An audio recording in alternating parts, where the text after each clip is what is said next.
researchers, 90 days and one mission to unravel the mysteries of Indian Ocean. Watch this DD exclusive as we bring you live on board of research vessel Sindhu Sadhana as researchers and scientists work day and night to find and unravel the secrets from the depths of Indian Ocean.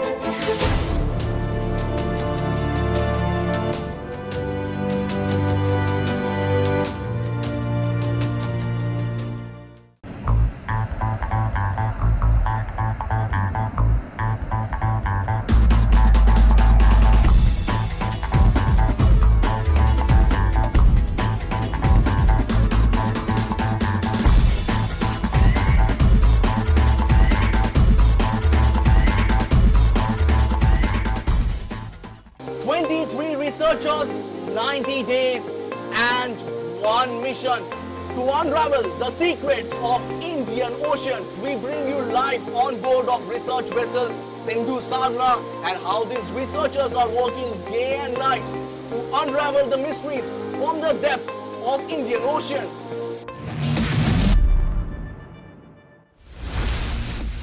In the last episode, we gave you a sneak peek into the life of researchers in the Indian Ocean. In this episode, we will showcase how cutting-edge research can have a far-reaching impact in understanding the third largest ocean in the world. We conclude our journey in this episode. Indian Ocean is the third largest ocean in the world. It goes without saying that it plays a key role in not just climate change, but at the same time in regulating the atmospheric oxygen. Exploration of the ocean at the genetic level will go a long way in safeguarding and preserving the ocean and also its species. March 18, 2021. The next sampling station came on the 18th of March. Extensive sampling was carried out for both water and sediment. The established protocols were used for estimating levels of trace metals in the collected samples. Along with metals, nutrients present in the water and sediments were also estimated. Emphasis was given to the study of phytoplankton, which are ecologically, climatologically, and biotechnologically important for maintaining the marine ecosystem. Just like gene mapping carried out on blood samples collected from humans, these researchers will map these in the bacteria, microbes found in the ocean. The mapping of DNA, RNA will show the nutrients present in them and also those lacking in different parts of the ocean. The research will enable scientists to identify the factors controlling the changes in RNA, DNA in the oceans and various stressors impacting them. The ocean has several micronutrients like nitrates, sulfates and silicates, minerals like iron ore and zinc, and trace metals like cadmium or copper. The genome mapping will show the presence of which these microbes have adapted to, in addition to their reaction to atmospheric carbon dioxide. This will help in identifying which part of the ocean has a greater concentration of which mineral or element. In addition, a large pool of RNA, DNA library of the oceans will be used for using the Indian Ocean to human benefit in the future. Apart from their reactions on marine life, isotopic forms of trace metals can be utilized to track the movement of water masses, responsible for ocean circulation, and as tools to study the biological, geochemical, and ecosystem processes and food web analyses.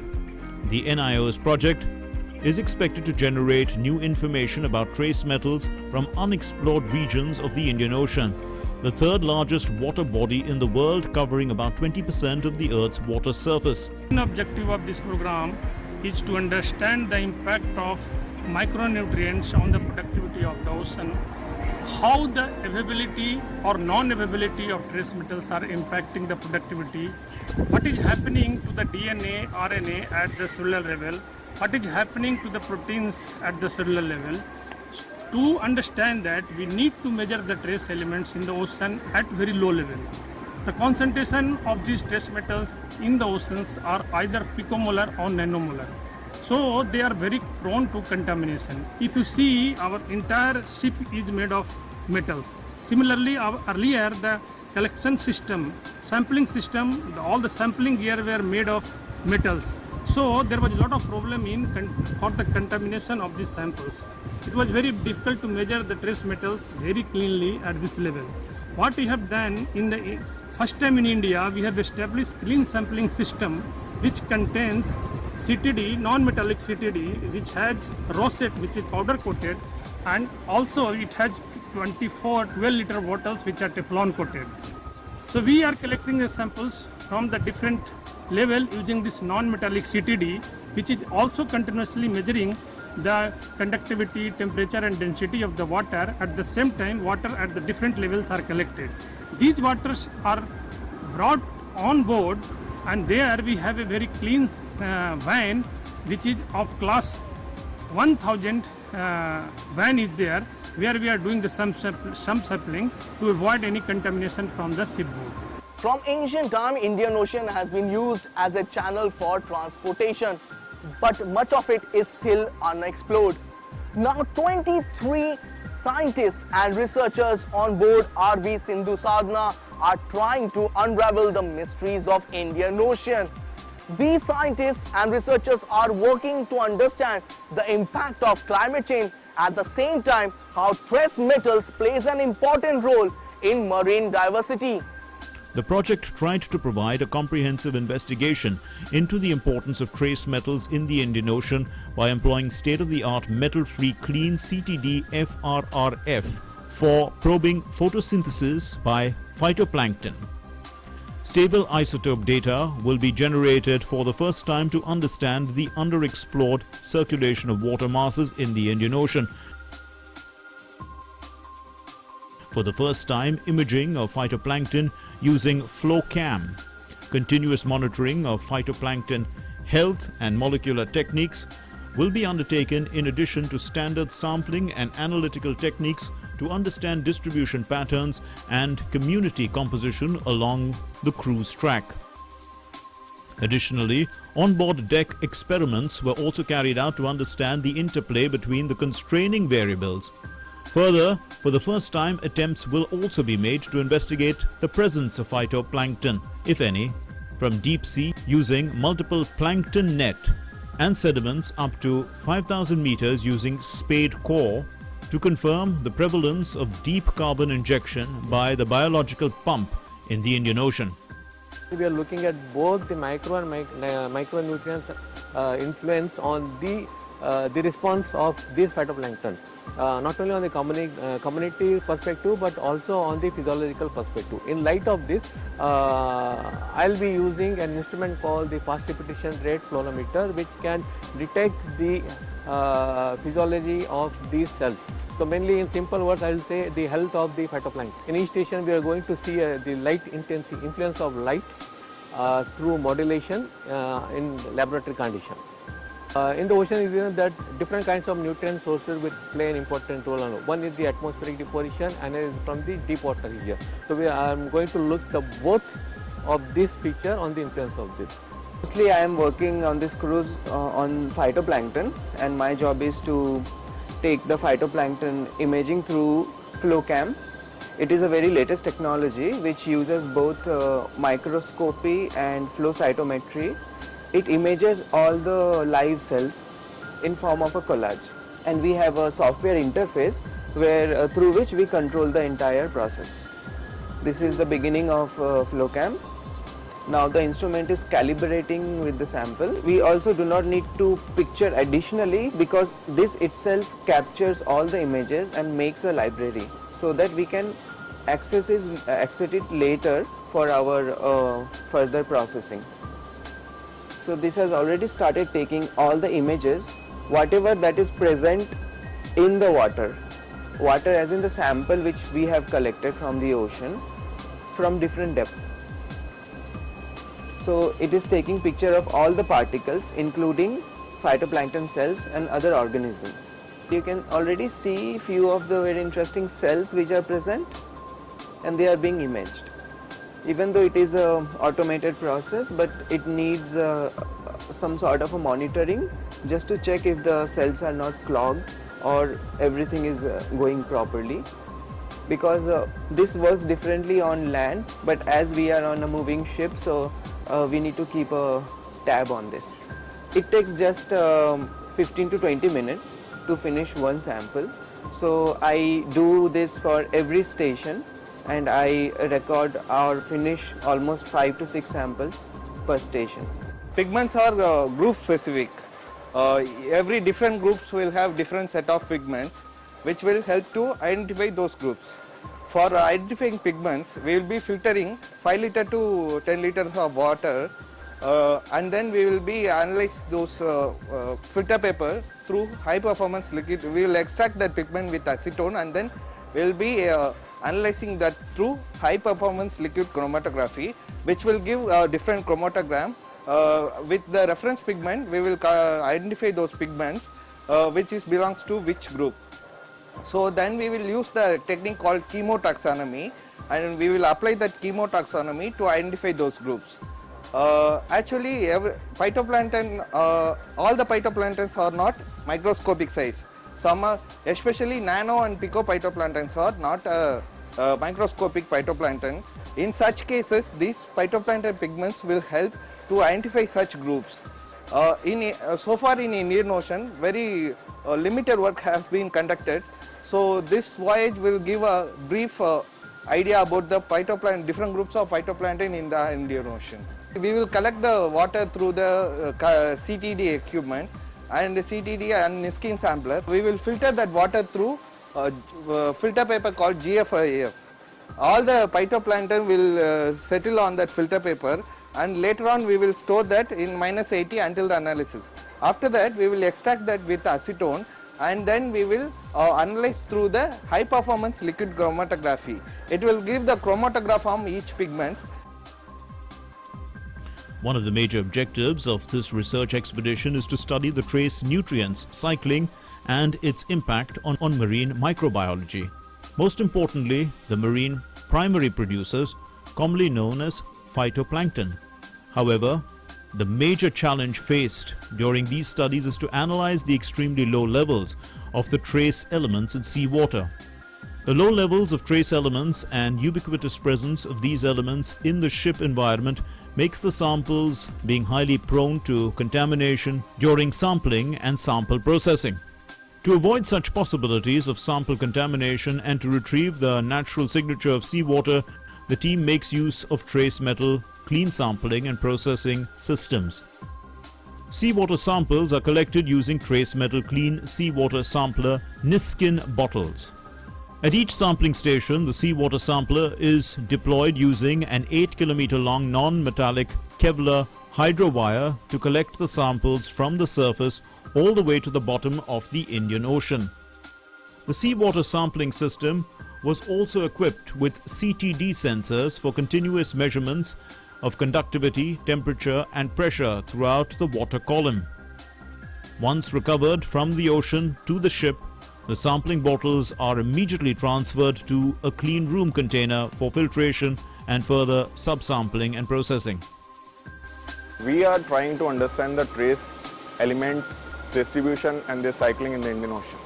So when we say trace nutrients or elements, they exist in exceedingly low concentration in the ocean water. In this regard, we are using clean CTD, which basically consists of a trace metal clean rosette. We subsample those water by taking those samples to the clean room. So clean room is again a metal free environment. Just like plants we have on land, these are doing photosynthesis in ocean, and they are responsible for around 30 to 50% of the photosynthesis, which in other words you can say carbon fixation that is happening on this earth. Okay, so in that sense they become very important to study. In the last few decades, there is a continuous increase in the atmospheric carbon dioxide concentration. Oceans have the ability to absorb atmospheric carbon dioxide concentration and reduce it. In biological carbon pump, the small tiny photosynthetic organisms, those are phytoplankton, they fix atmospheric carbon dioxide and produce organic carbon. And this organic carbon forms as the base of food chain. So basically my work is to estimate the strength of this biological carbon pump, how much amount of carbon is being fixed and how much organic carbon is produced, and it is exported to the deeper layers where it is stored for longer time scales. Actually there is a radioactive decay series. There are a sequence of radioactive decay elements. So these are naturally present in seawater. So what we are doing is what is already present, that is what we are measuring.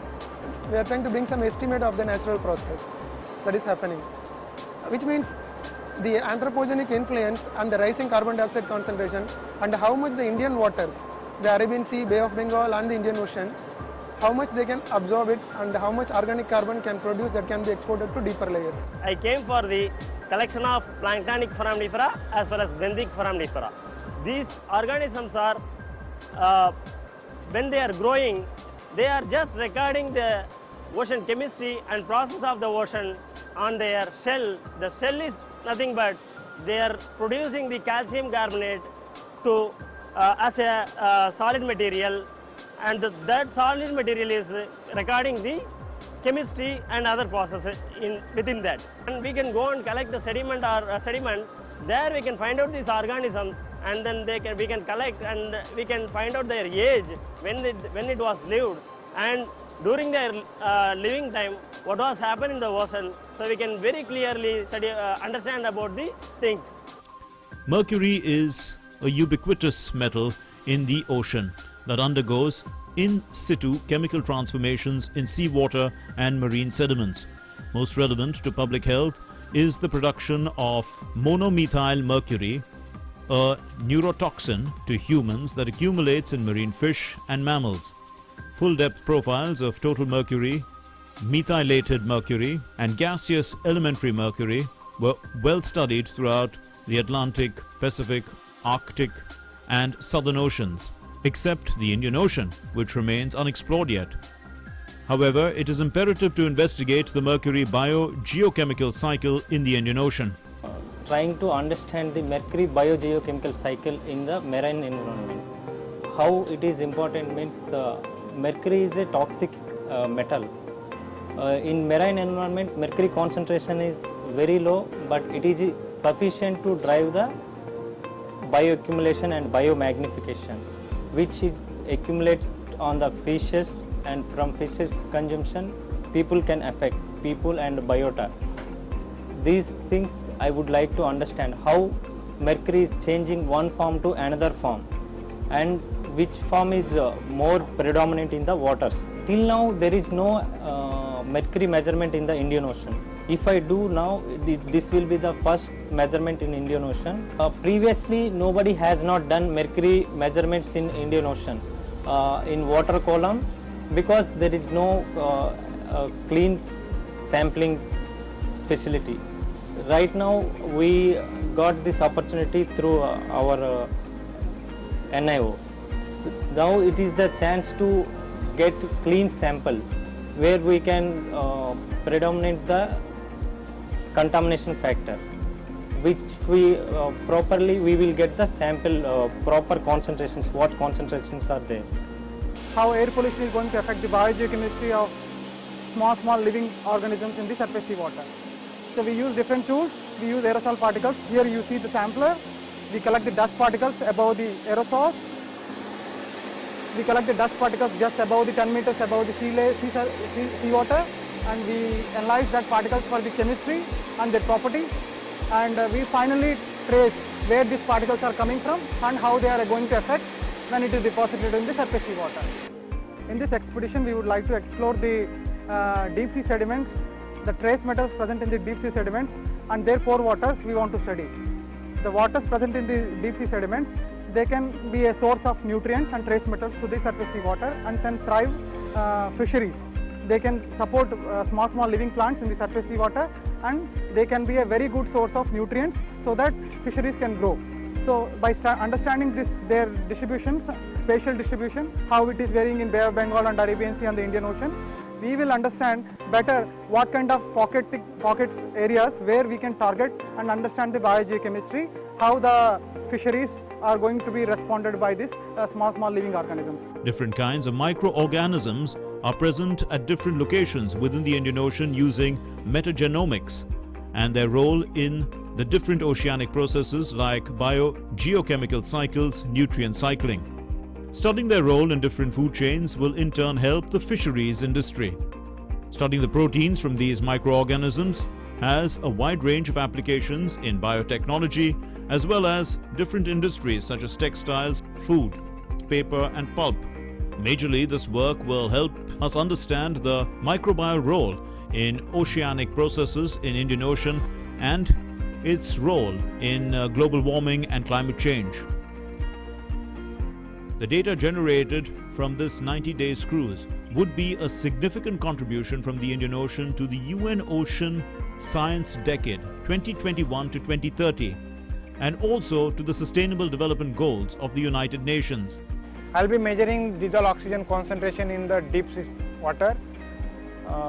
Apart from that, we'll be conducting one more experiment on board RV Sindhu Sadhana. It is from the deep sea sediment pore water, which will give the plug study of the trace metal concentration from the sediment to the bottom sea water. Plus, it will be studying the nutrient flux also from the sediment pore water. Trace metal distribution in the Indian Ocean waters. So, what is the why we have to understand this trace metal cycling in the water column? So, in the contemporary oceans, the 40% of the surface ocean waters primary production is limited by the availability of the trace micronutrients such as iron, zinc, nickel, manganese, etc. But the knowledge regarding the distribution of these trace elements in the ocean waters is very sparse. Until 2012-2013, there is a very sparse data is available in the Indian Ocean waters. In this expedition, I am trying to understand the cellular metal quotas such as iron to carbon, manganese to carbon, nickel to carbon in the phytoplankton species as well as in the suspended particles. What are the abundance of these concentrations of these bio-limiting trace metals? So, with these two proxies, I am trying to understand the biogeochemical cycle of trace elements in the water column. I am basically looking at what all water masses are present in the Indian Ocean and what is the source of these water masses using neodymium and hafnium isotopes. Basically, when a river comes along, it takes along the materials and have the isotopic signature of these trace metals. And with the help of these isotopic signature, we get to know what is the source of this water mass. So we will know from where these water masses are traveling, since it is carrying the signature of the from the region from where it was formed. And we will get to know what all water masses are present in current Indian Ocean. Lead pollution will also help us know how good the environmental regulations have been imposed in over the Asian region. Because over the year we have been observing how the lead concentration are varying. For example, before in Atlantic Ocean the lead concentration were high, and over the years due to strict environmental laws, the concentration have fairly decreased. But in Indian Ocean, since we are a developing country and we are surrounded by developing countries, and still we are using coal as a major source for energy production, the lead concentration are highest in Indian Ocean at present. The world's population that rely extensively on marine resources for sustenance, thereby subjecting the ocean's resources to pressures from pollution, habitat degradation and overexploitation. Yet, if sustainable development goals are to be achieved and food security, livelihoods and economies based on marine resources assured, then advancing a program through sustainable management and utilization of the ocean's resources must be accorded high priority in the Indian Ocean region. This will help India make sustainable use of ocean resources for economic growth, improved livelihoods and jobs, while preserving the health of the ocean ecosystem. That's all in this special program on the expedition of the Indian Ocean by the National Institute of Oceanography. I take your leave along with my camera person Sanjay Jaina, but keep on watching Doordarshan for more news and updates.